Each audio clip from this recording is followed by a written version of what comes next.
we are gonna put the sugar, the salt, the butter, and the water in the pan.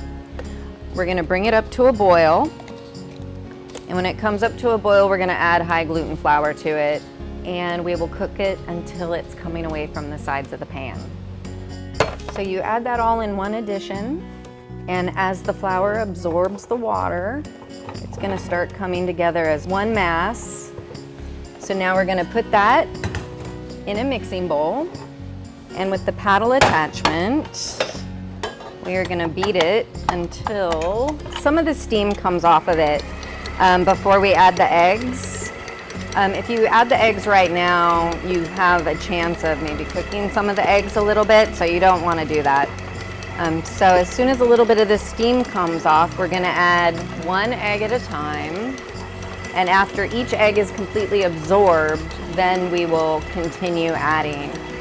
And after the first couple eggs, you want to turn off your mixer and you want to scrape down the sides and really get down in there and reach the bottom, because you want that sticky choux paste in the bottom to be mixed with all the eggs evenly. So I'm going to scrape this down again, and then I am going to let it go until the bowl is cool to the touch. And as this cools and mixes, it'll thicken up. We use a convection oven here, so I usually do about 350 in the convection. All right, and then those will go into the oven. They take approximately 20 minutes. They'll be nice and beautiful and big when they come out. The pastry cream we're making, we start with milk to heat up, and part of the cream from your recipe. The other part of your cream is whipped, and we're gonna mix it in at the end. We have the milk, sugar, the portion of the cream, and then I'm gonna take a bowl and add my yolks, and then I'm gonna sift. I'm doing a mixture of cornstarch and flour. So we're mixing this till it's smooth, and then we're gonna take some of the hot milk and cream mixture and temper it in. You wanna bring your egg mixture up to a similar temperature as your hot milk and cream before you add it back in. So now at this point, I did whisk it in, but I'm gonna change back to a spatula because a whisk won't cover the entire bottom of your saucepan, and you'll end up with little burnt bits.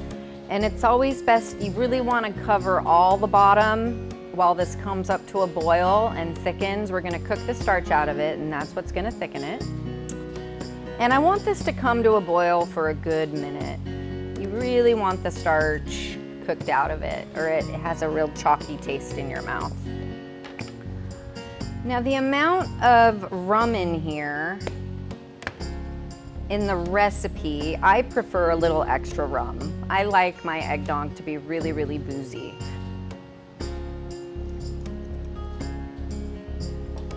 And once this alcohol is mixed in, I'm going to transfer it to another bowl, and I am going to put some plastic on the surface of it while I get my cream ready to fold into it. And I find when I'm making this recipe that I'm folding cream into, because of the amount of starch that's in it, it always tends to be a little clumpy at the end, which is why I hit it with the immersion blender.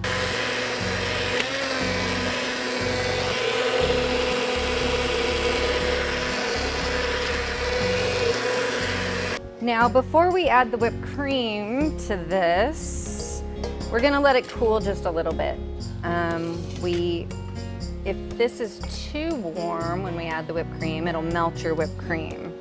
But you don't want it all the way cold because we're gonna get the setting from the starch.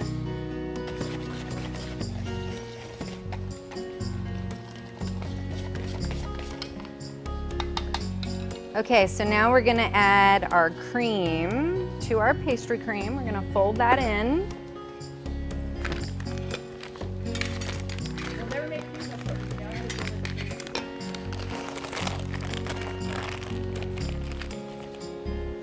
Okay, so now our cream puffs should be ready to fill. So I'm gonna fit my tip in there, and I kind of move the tip around a little bit as I'm filling. And if any excess comes out, you just wipe it on the side of your bowl. You turn those upside down.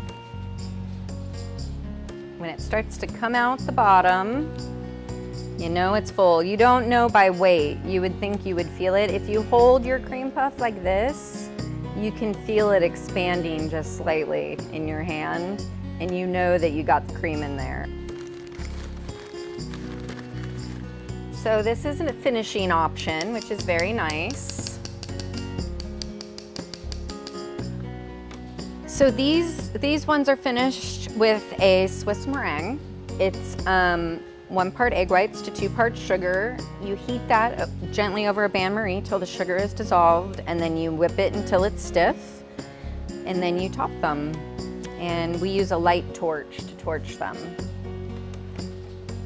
I'm gonna put these on a platter that can be put sort of down the middle of a table, and people can kind of take some if they want some. The cranberries is 1 package of cranberries, and I did 1 cup of sugar and 3/4 of a cup of water and 1/4 cup of fresh squeezed orange juice and the zest of 1 orange.